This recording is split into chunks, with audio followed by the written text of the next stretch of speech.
ഓം ശ്രീനാരായണ പരമഗുരവേ നമ. സുപ്രഭാതം.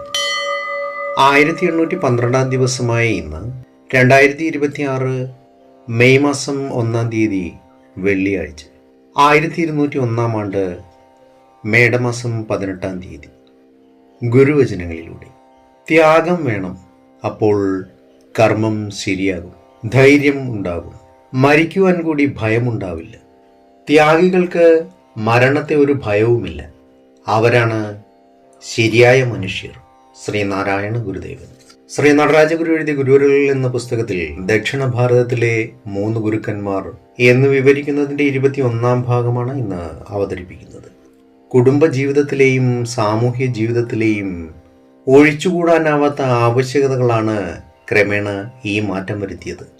എന്നാലും ബ്രഹ്മസാക്ഷാത്കാരം കൊണ്ട് മോക്ഷം പ്രാപിക്കുക എന്ന അന്തിമമായ ലക്ഷ്യം എല്ലാവർക്കും സ്വീകാര്യമായി തുടർന്നു.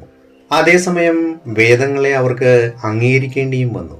സൂത്രരൂപത്തിലുള്ള അവ്യക്തമായ പ്രഹേളികകളിൽ ഗൂഢസത്യത്തെ നിഗൂഢം ചെയ്തു വച്ചിരിക്കുന്ന ഉപനിഷത്തുകളിലെ മന്ത്രങ്ങൾ പുതിയ പുതിയ വ്യാഖ്യാനങ്ങൾക്ക് അവസരം നൽകി. കർമാനുഷ്ഠാനങ്ങളിൽ തൽപരരായ പൗരോഹിത്യത്തിന് അനന്യസാധാരണമായ തീവ്രതയോടുകൂടി ഏറ്റുകഴിഞ്ഞിരുന്ന ക്ഷതത്തിൽ നിന്നും അതിനെ എങ്ങനെയെങ്കിലും രക്ഷപ്പെടുത്തിയെടുക്കേണ്ടത് ഒരാവശ്യമായും വന്നു.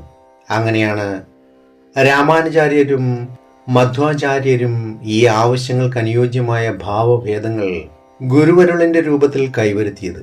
ഈ ആവശ്യകത അനുഭവിച്ചുകൊണ്ടിരുന്ന ജനതതി ഈ പുതിയ രൂപകൽപ്പനകളെ കൈക്കൊള്ളുകയും അവയുടെ തണലിൽ സംഘടിതമായി തീരുകയും ചെയ്തു.